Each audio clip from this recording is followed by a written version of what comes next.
সাল্লাল্লাহু আলাইহি ওয়াসাল্লাম একদিন দুই দিন না 13টা বছর মক্কা নগরে মক্কার কাফের মুশরিকরা নানা ভাবে অত্যাচার নির্যাতন জুলুম করেছে। মার এবং গালি দুইটাই সমান ভাবে দিয়েছে। পাগল বলেছে, উম্মাদ বলেছে, গণক বলেছে, জাদুকর বলেছে, প্রভ্রষ্ট বলেছে। এমন কোন ভাষা নাই বাকি যেগুলো আমার রাসূলের বিরুদ্ধে ব্যবহার করে নাই। চিৎকার দিয়ে বলেন নাউযুবিল্লাহ। গালি আর মার দুইটাই চলছে রাসূলের বিরুদ্ধে, মুসলমানদের বিরুদ্ধে 13 বছর। বলেন কত বছর? 13 বছর।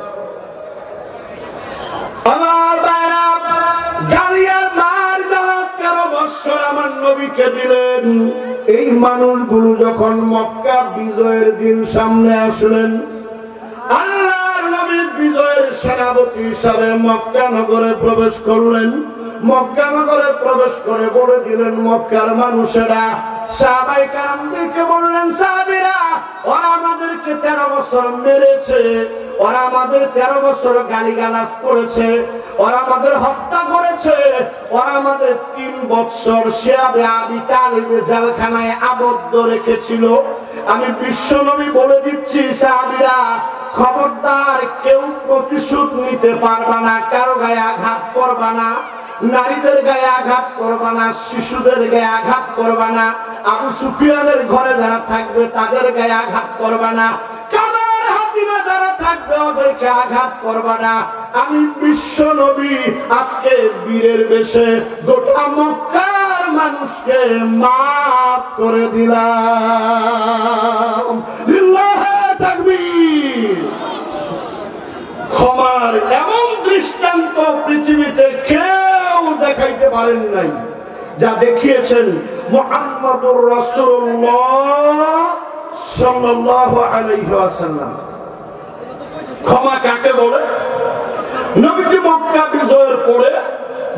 বিজয়ের পরে আল্লাহ রাসূল যখন মক্কা কাবাঘর পরিষ্কার করে সামনে ঘুরে ঘুরে মায়ের দেশ, বাবার দেশ আমার রাসূল দেখতেছেন, মায়ের দেশ, বাবার দেশ ঘুরে ঘুরে দেখতেছে। এমন সময় দেখে একজন বুড়ি মানুষ একটা গাঠুরি নিয়ে, গাঠুরিটা উঁচু করতে পারে না, একটু নেয় তো আবার ফেলে দেয়, একটু যায় তো আবার দাঁড়ায়। নবীজি কাছে গেলেন, গিয়ে বললেন, বুড়িমা, আপনি কি গাঠুরি নিয়ে কোথাও যাবেন? বলে, তুমি কি জানো না আব্দুল্লাহ ছেলে মুহাম্মদ মক্কা আক্রমণ করেছে, যারে পাইতেছে তারই খুন করতেছে, মুহাম্মদের ভয়ে আমি পালাইতে যাইতেছি। চিৎকার দিয়ে বলেন নাউযুবিল্লাহ। নবীজি কিচ্ছু বললেন না, বলেন যে, মা, আচ্ছা আপনি যেখানে যাবেন আমি যদি আপনার গাঠুরিটা সেখানে পৌঁছায় দেই? বলে, বুঝতে পেরেছি, তুমি মনে হয় পয়সা চাবে, পয়সা। নবীজি বললেন, নো, আমাকে কোনো মানি দিতে হবে না, টাকা দিতে হবে না, আমি বিনা টাকায় আপনার গাঠুরি জায়গা মতো পৌঁছায় দেব। সুবহানাল্লাহ বলেন। আল্লাহ নবী বুড়ির গাঠুরি মাথায় নিয়ে বুড়ি যায় আগে আগে। নবী তার পরিচয় পেশ করেন নাই, বুড়ি যায় আগে আগে, নবী যায় পিছে পিছে। বুড়ির সামান্য একজন বুড়ি মহিলার গাঠুরি রাহমাতাল লিল আলামিনের মাথার উপরে বুড়ি আগে আগে যায়। আর আমার নবীরে নানান ভাষায় গালিগালাজ করে, নবী কিচ্ছু বলে না। ক্ষমা কাকে বলে? এবার যখন ওই পাহাড়িয়া গর্তের গুহার কাছে গিয়ে হাজির হয়ে গেল, বুড়ি ডাক দিছে, তোরা পাহাড়ের গুহার মধ্যে কারে? আয় বেরোয় আয়, আমি আব্দুল্লাহ ছেলের ভয়ে তোদের সঙ্গে আশ্রয় নেওয়ার জন্য আসছি। গুহার থেকে দুইজন মাথা বের করে দিয়েছে, মাথা বের করে উকি দিয়া দেখে যার ভয়ে সবাই পাহাড়ের গুহায় আশ্রয় নিয়েছে, ওই মানুষটার মাথায় গাঁঠুরি দিয়া বুড়ি দাঁড়ায় আছে। লোকটা বলে, বুড়ি তপ্ত করে দেয়, সাহস কম না, যার ভয়ে আমরা বাড়ি ছাড়লাম, ঘর ছাড়লাম, যে লোকটাকে 13টা বছর আমরা কষ্ট দিছি, ওই লোকটার মাথায় গাঁঠুরি দিয়া কি জন্য পাহাড়ের গুহায় দাঁড়াইলি? বুড়ি এইবার আর চোখের পানি রাখতে পারে না, চেহারার দিকে দিকে তাকায়, আবার পাহাড়ের গুহার দিকে নজর দেয়, বারবার তাকায়, কথা বলতে পারে না, আবেগ আপ্লুত হয়ে গেছে বুড়িবা। এবার যখন জবান খুললেন ডাকতে বলে, পাহাড়ের গুহার মধ্যে তোরা কারা রে? আয় আয় আয়, বের হয়ে আয়। এটাই যদি আব্দুল্লাহর ছেলে মুহাম্মদ হয়ে থাকে, স্রষ্টার নামে শপথ করে বলি, এটা কোনদিন মানুষ মারতে পারে না। জোরে কন্যা মারহাবা। আল্লাহর নবী ক্ষমা কিভাবে করতে হয় দেখিয়েছেন মক্কাবাসীকে। আল্লাহু আকবার বলেন। ভাইরা, একবার নবীজি একটা বৃক্ষের নিচে আরাম ফরমাচ্ছিলেন, তরবারিটা সাথে ছিল, নবী গাছের সঙ্গে ঝুলাইয়া আস্তে করে একটু আরামে গেছেন। বৃক্ষের নিচে, ডালার নিচে, ডালার ছায়ায় নবীজি আরাম করতেছে। এমন সময় একজন বেদুইন, গ্রাম্য ইহুদি বেদুইন বেচারা চলে আসছে। এসে যখন মুহাম্মদ আমিনকে নিরস্ত্র, সাথীহীন, সঙ্গীহীন, পাহারাহীন দেখতে পেয়েছে, সে মনে মনে ডিসিশন নিয়েছে, আজকে তরবারিটা ধরবো আর মুহাম্মদকে জবাই করে দুনিয়া থেকে বিদায় করে দিব। চিৎকার দিয়ে বলেন নাউজুবিল্লাহ। এবার তরবারিটা হাতের মধ্যে নিয়ে কুশমুক্ত করে উঁচু করে আনন্দে আটখানা হয়ে একটা অট্ট হাসি দিয়ে দিছে। অট্ট হাসির আওয়াজে আমার নবীর আখি দুটি মেলে চেয়েছেন, নজর করে দেখে শত্রু তরবারি উঁচু করে দাঁড়ায় আছে, তারপর নিজের তরবারি। লোকটি বলতেছে, মুহাম্মদ এত লম্বা লম্বা কথা বলো, এখন বলো আমার তরবারি থেকে তোমায় কে বাঁচাইয়া দিবে? আপনারা বলেন তো, বাঁচাবার মালিক কে? আর জোরে বলতে হবে, কে? মারার মালিক, বাঁচাবার মালিক, রিজিকের মালিক, সম্মানের মালিক, সব কিছুর মালিক আমার আল্লাহ। ঠিক কিনা বলেন? আল্লাহ আমার রব, এই রবি আমার সব। আল্লাহ আমার রব, এই রবি আমার সব। দানা দানা তনু মনে তারি অনুভব। আল্লাহ আমার রব, এই রবি আমার সব। আল্লাহু আকবার। ওই ইহুদি বলতেছে, মুহাম্মদ আমিন, এখন তোমারে কে বাঁচাবে? আমার নবী চিল্লাচিল্লি করেন নাই, চেঁচামেচি করেন নাই, ভীত হন নাই, কারণ উনি ভরসা করেছেন কার উপরে? নবীজি ঠোঁটের কোণায় একটু মুস্কি হাসি দিয়া আস্তে করে ব্যক্তিত্ব আর গাম্ভীর্য নিয়ে এক মহান ব্যক্তিত্বের অধিকারী ছিলেন মুহাম্মদুর রাসূলুল্লাহ। কোন পাতলামি, নোংরামি তার মধ্যে ছিল না। এই ব্যক্তিত্ব নিয়ে সুন্দর করে আস্তে করে হাসি দিয়া, মুস্কি হাসি দিয়া বললেন, আল্লাহ। আল্লাহু আকবার বলেন। নবীজির ব্যক্তিত্বপূর্ণ আল্লাহ শব্দের উচ্চারণ ওই ইহুদির গায়ের মধ্যে, বেদুইনের গায়ে কাঁপুনি শুরু হয়ে গেছে। ও কাঁপতেছে, আল্লাহ শব্দের উচ্চারণের ধাক্কায় কাঁপতেছে।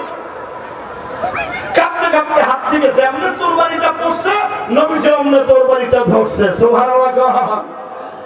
আমার নবী ডাক দিয়া বলে, এতক্ষণ তুমি বাহাদুরি করেছো, আমাকে মেরে ফেলবে, খুন করবে, হত্যা করবে, আর বাঁচতে দিবে না।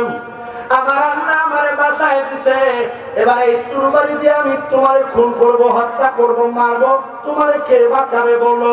লোকটা হাউমাউ করে কান্নাকাটি করা শুরু করে দিলাম।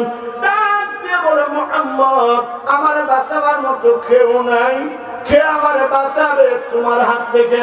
নবীজি আবার মুস্কি হাসি দিয়া বললেন, ব্যবহার কাকে বলে, ক্ষমা কাকে বলে? জানের দুশ্মন একটু আগেই তরবারি নিয়া এই তো সুযোগ পাইলেই নবীজিকে হত্যা করে ফেলতো, সেই লোকটারে নবীজি ডাক দিয়া বলে, ভয় পেও না, টেনশন করো না, আমি পৃথিবীতে প্রতিশোধ নেওয়ার জন্য আসি নাই, আমি তোমারে মাফ করে দিলাম। যে আল্লাহ আমারে বাঁচাইছে, ওই আল্লাহ তোমারেও বাঁচাবে। জোরে কন্যা সুবহানাল্লাহ। আল্লাহু আকবার। নবীজি মাফ করে দিলেন, দিয়ে বললেন যে আচ্ছা শোনো, নো টেনশন, বাড়ির দিকে যাও। পুলিশ, আর্মি, আমার কোন বাহিনী, আমার কোন সাহাবী তোমার পিছনে গোয়েন্দাগিরি করবে না, নিরাপদে সহি সালেম ভাবে বাড়িতে ফিরে যাও। লোকটি বাড়ির দিকে যাচ্ছিল, কিছু দূর যায় আবার ফিরে ফিরে তাকায়, আবার কিছু দূর যায় আবার ফিরে ফিরে তাকায়, আবার ফিরে এসে আমার রাসূলকে, রাসূলের কদম মোবারকে এসে ডাক দিয়ে বলে, ইয়া রাসূলুল্লাহ, যেই ধৈর্য আর ক্ষমার যে আদর্শ আপনি আমার সামনে অ্যাপ্লাই করেছেন, আপনি মহামানব, আপনি বিশ্বনবী, আপনি নবী হওয়ার যোগ্য, এক্ষুনি কালেমা পড়ে মুসলমান বানায় দেন। লিল্লাহি তাকবীর, লা ইলাহা ইল্লাল্লাহ।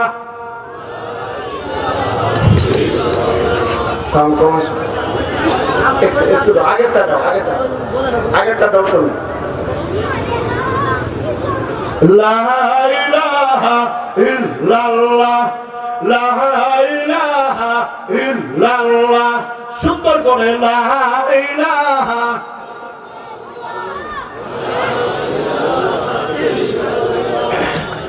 লা ইলাহা ইল্লাল্লাহ, লা ইলাহা ইল্লাল্লাহ।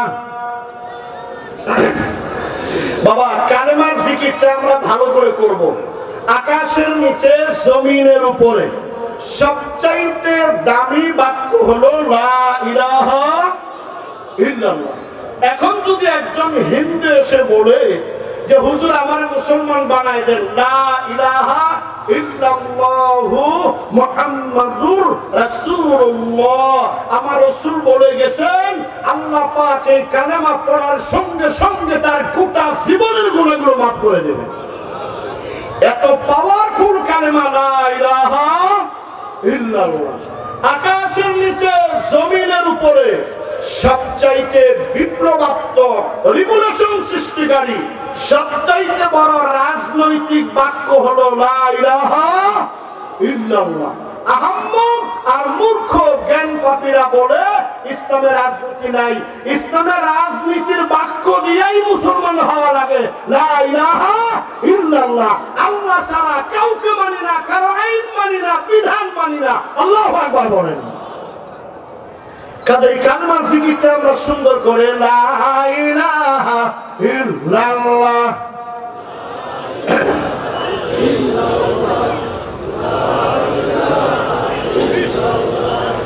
লা ইলাহা ইল্লাল্লাহ মুহাম্মাদুর রাসূলুল্লাহ সাল্লাল্লাহু আলাইহি ওয়াসাল্লাম। সুতরাং আমার রাসূল ক্ষমার এমন আদর্শ স্থাপন করে গেছেন, বীরের মতো উনি মানুষকে ক্ষমা করে দিয়েছেন, মাফ করে দিয়েছেন। আলহামদুলিল্লাহ বলেন। একটা ক্ষমার আদর্শ, মাপের আদর্শ দেখে লোকেরা দলে দলে কালেমা পড়ে মুসলমান হয়েছে। আল্লাহু আকবার। নবী আমার তায়েফের জমিনে গেলেন কালেমার দাওয়াত দেওয়ার জন্য। মক্কার মানুষগুলো অত্যাচার, জুলুম, নির্যাতন যখন বাড়ায় দিল, নবী আমার তায়েফে গেলেন।